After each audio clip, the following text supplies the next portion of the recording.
Ashley, by the way. I think maybe I should start there. That I'm the founder and executive director of Permission to Write. So we got started in about 2017, essentially because I was doing research on trying to open a bookstore. You know, that's most authors' dream is to have a bookstore. But in that, I found that it was a perfect storm of understanding that it's not enough to create books that then have no outlet. Like you have to become the channel, right? And so it became important for me to become a vehicle for authors, Black authors, to actually have places for their work to land, right? And so we started as a literary journal, but then transitioned because I quickly realized how expensive that is to like pay writers and format and lay out things, right? And it's all from the muscle, all from the love and grit. We actually just filed for our nonprofit status this year. So before that, we was like, we got to get our hands on some money, and the way to do that is to actually be a nonprofit. We could apply for grants and things like that. And so the mission then became, our basis being that we're a membership community for writers that are really marginalized writers that are really trying to get their words out into the world. And so it's an important mission for me. It's like hard work because my husband knows every other day I'll be like, I don't got to do this. Like, why am I doing this? I'm stressed out. I'm trying to do all this stuff. But as I was telling y'all earlier when I was talking to my mom the other day, the why is so strong of just wanting to, if I help one other person publish their book, my work is done, right? And so we got our very first shout out in a book acknowledgement from L'Oreal Thompson Payton in her nonfiction book. And she was like, this book proposal wouldn't have got done without the space Permission to Write created. Come on in. Hi, come in. So that's kind of the mission, the motion, and we're really excited that Angela Shante has joined us. She has a beautiful book called The Unboxing of a Black Girl, which is a YA book, and she's gonna tell you a lot more about it. But I'm just gonna maybe start off and ask you a few questions about your journey, and then I know we're gonna talk a little bit about writing voice and just all your beautiful work. Thank you. Sure. How did this book come to be? Because it's not your first book. No.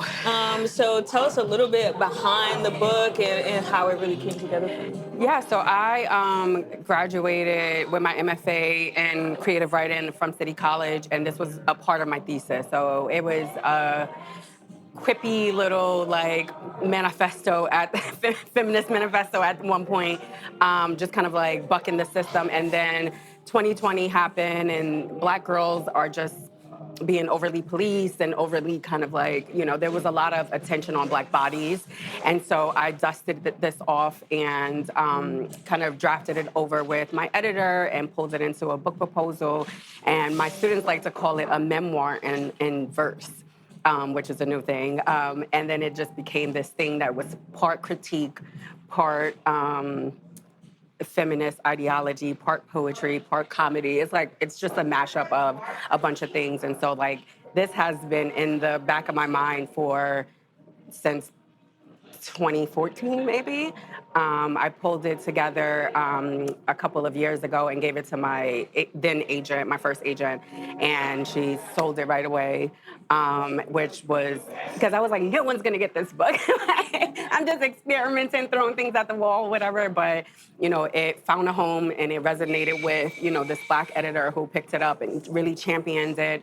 And then post-publishing, it started to get all of this acclaim, was nominated for the National Book Award, ended up moving on to the long list and then the short list. I didn't win, but to be a finalist as a National Book Award for my like YA, very experimental book, phenomenal. And then after that, it got a bunch of lists. You know, the Black girls were loving on it, the Black groups were loving on it, book groups. And then I forget the name of the last one. The YSL, which is a librarian award. So I was a finalist in that. So like it's getting this new release on life. It got republished the next year with the awards on it. And so like, yeah, that's kind of how it came about. I always write with an audience of Black girls reading it. So it was just, that's how it birth. love that. Yeah, very long baby. And now she's here. I love that because you speak to a lot of things that are important, right, to highlight. So one, it was an idea that started in 2014. The book was published in 2024. Is that correct? Yes. Okay. The book was published in 2024. So it's a journey. I feel like in our microwave society, sometimes we think like, I'm gonna write a book in a year. Oh. Like, you know. You and can write it in a year, You but can. But it's a lot of percolating that I it feel might like need to marinate happens in the dress for a little bit. Yeah. But I'm one of the people who thought I could write books fast, and it doesn't work out that way. I think I started my book in 2017 and sold it in 2020, which is still kind of quick. But it didn't come out till 22 because you're still working on it. So that's like 5 years of work. I know people are like, as soon as you sell it, it gets no, it doesn't. No. No, it doesn't. There's Give me still more work. 2-3 years sometimes, and then it'll come out. But yeah. And then you also speak to the fact of like I'm always telling authors like where publication feels like the end, it's really the beginning. It really is. Yeah. And what you're speaking to is really the book having life much after the kind of 3 months they give you to promote it, which is cool. I'm like, there's so many people in the world, right? And more people need to know that you've written a book. You know what I mean? It's so important. So tell me a little bit, and then, I'll kind of like pass it to you to talk a bit about voice, but tell me a little bit about how, like, further back in the journey, giving yourself permission to write. Like, giving yourself the authority to say, I have something to say, and I'm gonna kind of see it through to actually like give it to people. Because I think like a lot of people in our community right now have voiced the fact that they're kind of afraid to start and they don't know where to start. And so we realize kind of in our nomenclature that so much of it starts before you even ever put a word on the page. Facts. It's just allowing yourself the permission to write. So can you talk to your like kind of writing journey? Yeah, so I don't think, so I had a really good community growing up, and I was always a writer, and I wrote a bunch of like really moody poems in high school, and I didn't consider it a thing I could do like as a career, as a job, so I wasn't giving myself permission to write in that way, but my teacher was like, I'm gonna submit this to something. And he was relentless, and he would like submit it to all these things or whatever. And then I got this like big acclaim or whatever. So a little bit of it was like somebody else kind of saw something in me. And then when I kind of like took it on myself and decided to give myself permission to write, I was leaving the classroom. I had all this like energy that I was transferring to like my creative life or whatever. And I was like, you know what? Stop saying I want to be a writer and just, I'm a writer. I'm a writer. I'm giving myself permission to own that title, be that title. And then once I kind of like shifted that way, I started sending things out with like the gusto of a mediocre, you know the rest of the saying or whatever. And I was like, y'all gonna love this book, So, I think sometimes it's community sees something in you. And then, maybe later on down the line, you kind of are like, okay, you catch up to it. And so, like, giving myself the permission to write and switching my brain from teacher brain to now I'm a creative was like, I think that was my avenue, because now I'm like, I'm a writer. I've written all these things. So. That's beautiful, and I think that's really what we hope to do is like kind of be that little pusher, because I also had that too. In high school, I won a short story contest. And like I got a little prize for graduation, and that was the battery in my back. I was like, me too. I was like, what is this? These words on the page? Okay. Yes. So I love that. So we wanted to jump a little bit into voice, like writing voice, just because if you're here, part of being here is actually also getting a little time to work on something that you're working on. But, I feel like a lot of folks get lost at voice. Like, what does writing voice really mean? And, like, how do you find your voice? If you just want to wax poetic a little bit about voice. I wrote a little something down. Yes, no, I don't need to read it. But, like, the gist of it was, like, in order to find your voice, you have to experiment with things. Like, that's really it. You have to play. You have to tap into what was the thing that brought you to either this work or this character or this scene, or I know we have screenwriters, like this story, like what brought you to the story, and play around with it, experiment with it. I think when I wrote my first book was a picture book.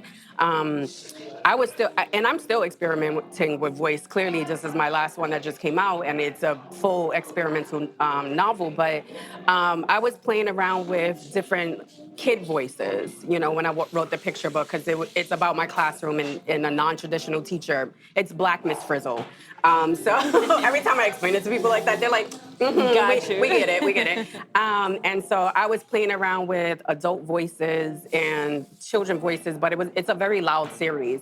And then I wrote When My Cousins Come to Town, and that's a very, like, it's me I was a very quiet girl, and so I had to tap into the younger cousin, the only sibling. Like, what does that feel like, and how does that look? For me, it was more like observing things, and so when I sat down to kind of like work that in, my voice was more quiet on the page.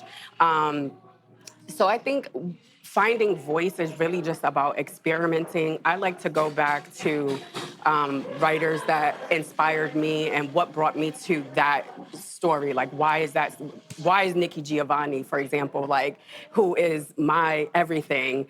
And every time I talk about her now, I cry, so I'm not gonna do that. You know, like, what was it about her voice that made me want to become a writer? And sometimes I return to those stories if I'm writing nonfiction, for example, or if I'm writing creative nonfiction, because I've been inspired by other people. So I think voice comes from inspiration. I think voice comes from experimenting. I think voice comes from playing around with things, sometimes not being great at things. And then my other thing that I really like to do when I talk to my students and they're like, well, I'm stuck and I can't like figure this out or whatever. And I'm like, sometimes being stuck helps you find your voice. So researching can help you find your voice. I wrote this book for Scholastic, and it was all about 1963. A year I was consumed with music of the 60s and songs of the 60s, and like I really immersed myself in that so that when I'm writing it, the voice feels authentic. And so like play around with things, experiment with things. Research is writing.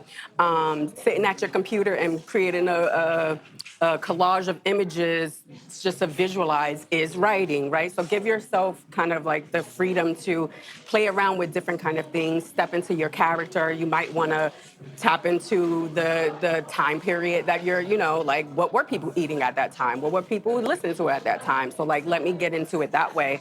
But just try a bunch of different things. And then if all else fails, go back to those like core books of yours, because these are the reasons why you're like, I think I can do this. So then what was that, right, at the beginning that you were like, okay, I want to be a writer, or I want to be a screenwriter or a director, whatever it is, to go back to your why.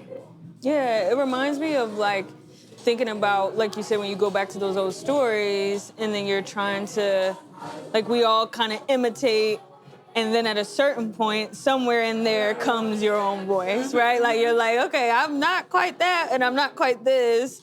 And I've found myself at times being like, oh, I don't write like that.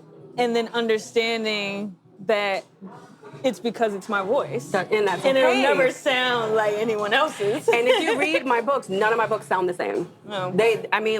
I am, as an author, my first book came out in 2020, so 5 years into I'm still finding my voice. I'm still writing books that, you know, are pushing the envelope, or I'm still working on projects that, you know, it may not be my thing, but I'm helping I'm an editor as well, so like I help other authors kind of like get their things out. So, you know, like that's really all I would say, yeah. Do you feel like, and then I'll toss if you all have any questions, but what do you feel like is the specific voice of the unboxing of a Black girl? Black girls. If you had to describe it. It's all Black, you know, and you should go read the comments on Goodreads and things like that. And the Black girls get it. Because, you know, when you write when I sit down to write also, I think, who am I writing for? that's another thing that's always in the back of my mind. So who's going to be the reader? Who is this for, and why am I writing this specifically? I wrote this specifically for Black girls. I wanted to use myself as a mirror to say these things that we are sometimes boxed into. It's okay to step out of them, and somehow my quirky sense of writing fell on people and they liked it. And so, even if you find that your writing is different from other people's, that's okay. You're gonna find your audience. Every book is not gonna be the same. Every, novel is not gonna be the same. Every fiction story is not gonna be the same. But I think if you play around with just those kind of things that I've been talking about, you'll find your voice, or every book or every story that you write will get you closer to your voice. So, yeah. Yeah, because I'm still experimenting. I'm still playing around with things. My next book is different than this book, right? So, who knows? And don't let these publishers box you in. That part. I'm kind of dealing with that right now. My first book was a romance, and the next book that I've been trying to shop is very angsty. It's and they're like, where's the romance? It has a whole trigger warning. I'm like, if you read this, that part. Just careful, trigger warning. Right. And it's very different. And that my old agent said that. She was like, it's different. Different is not bad. Different is not bad. I'm currently looking for a new agent, not for any particular reason in regard to that comment. She's taking a step back for other reasons. Okay. But yeah, trying to really figure that out. And a lot of them, the easier thing to tell writers to do is keep writing the same thing, versus kind of like you said, being able to kind of stretch and experiment. Stretch, I was doing a lot of ghostwriting for educational publishers, and I would write the little readers for their books. And, they were like, here, do all the Black books. Write about Juneteenth, write about and I'm like, no, you're not gonna do me like that. So I had to step away from that because I'm like, I can write about Juneteenth, but that's all you kind of see me. So it wasn't a good partnership, but. For sure. Yeah. Well, I love Don't get that. boxed in. Any particular questions that you want to take advantage of? I'm going to give you my microphone now. Hey, look, tiny mic. Oh my goodness, I love that. I've always wanted to hold one of these. They're I have so to tell you. I feel very in my space. Oh my gosh, thank you so much for this work. Thank you for hosting, Ashley. My question is more so along the lines of what you mentioned. I read a lot, as we all do. I'm sure everyone here does. And voice is so important to me. And it took me a long time to realize how I write is my voice. So it is what it is. And it can evolve and change. But I find myself, so my book is on sub, I'm working on a memoir, and as a few of my comps, I dove into them. So one of my comps is Keith Layman's Heavy, which is the writing is insane, right? And so I read this as a part of it was recommended. It was this is going to definitely be along the lines of your work. It's, it should be a comp. So send the proposal. I'm like, I should read the book. I read the book, and I'm like, why don't I sound like this? I was like, why isn't my writing like this? So I know we talked a little bit about this already, but how do you deal with my agent loves my writing. She loves my voice. She's one of the best things about this is the voice is so strong. We've gotten some feedback on my proposal, some no's right now. Out of all the no's, one said that they didn't like the style. And so, I'm like, I don't want to focus on that. And so how do you deal with just knowing that everyone won't like it, the voice is the voice, and that you won't write like anyone else? And maybe I'm just answering the question, but right. And that's it. And you have to sit and you have to be okay with that. Yeah. You have to be okay with that. That's the thing is hearing those critiques, you're like, ugh. But you have other things, other positive things. So don't receive it. Yeah. Understand that, okay, I'm receiving these things, but just like when you start working with editors, you can yay or nay their suggestions. Same with these agents, same with these book publishers. Thank you, but that's not where I'm going. So if you're sitting firm in your voice and your message and what you intend for the book, the feedback is going to be the feedback, but you stay firm in what you're thinking for the book, and what the people clearly around you see something in the book, right? So even if you have those moments where you're like, should I change this? Go back to those people who said, this is amazing, and listen to those voices, yeah. Come on, questions. Testing. Testing. Can you hear me? I am curious if you have any experience with self-publishing. I do. And if so, what that was like for you, if you think there's any merit to that. I ask that because I intend on writing a book about trauma, and the specific type of trauma I'm writing about is one that I already know is going to be difficult to get published. And it's not going to stop me from trying. Okay. But I'm just curious as to whether you've done any self-publishing, and if so, I if it's haven't done gotten you any money. self-publishing, but I work with a lot of self-published authors. I work with authors who indie, traditional, and self-publishing, and I tell them all the same thing. It's whatever your goal is at the back of it. So if you want the backing of a publishing company to do the marketing and the sales and the publish and all of the back end of the things, you want to maybe not do self-publishing, because self-publishing, you're really responsible for all of it. You're responsible from like buying the ISBN, like even down to like the metadata, right? Which is not a bad thing, but it is a different thing. I would say if your intention is to just get the work out and you have an audience already and you're kind of like, I think I can market this and do that, self-publishing may be for you. If you don't have the capacity for that, I would say indie publishing, some sort of hybrid that's in the middle. A lot of things to kind of jump over those barriers are getting agents. And so if you can connect with someone, they may take it a little bit further so that the self-publishing isn't just like a last result kind of thing. Yeah, so that's... Thank you. If I answered that, I can You talk. did. Yeah. Tiny mic. I know, passing our tiny mic around. So I guess if there's no more questions, one, thank you for just I do chatting want with to us. give you guys some stuff to work on as you guys go. So I think sometimes when I'm really close to the writing, I can kind of get tunnel vision. But if you're working with fiction, consider writing it from a different person, from first person to third. Like write a chapter that switches the person, right? Or change the voice of the character. So if you're writing in the voice of your main character, what would that chapter sound like in the other character's voice, right? Like as an observer. That helps me kind of like a little bit build the world out, because it's like, yeah, I'm the main character, it's an I, but I have to consider that there's a whole world around. So like, as you guys go write, play around with voice, play around with person, change the viewpoint that you've been writing in since first session, and try to write the same thing in a different voice. Does that make sense? Yeah, it's a little activity for y'all. I like that. Yeah. I'm like, let me think about rewriting my chapter. Yeah. How would it sound from the antagonist voice, right? How would it sound from the bystander at the cafe voice? Like, what would they be observing? Woo. Yeah. Yeah, that's good. All right, well, can we just give a round of applause for Angela? Thank you guys. so much. And if you are listening to this later on, yes, you can follow me on angelashante.com or author Angela Shante, and you can buy books through those links as well. Try not to buy anything from Amazon.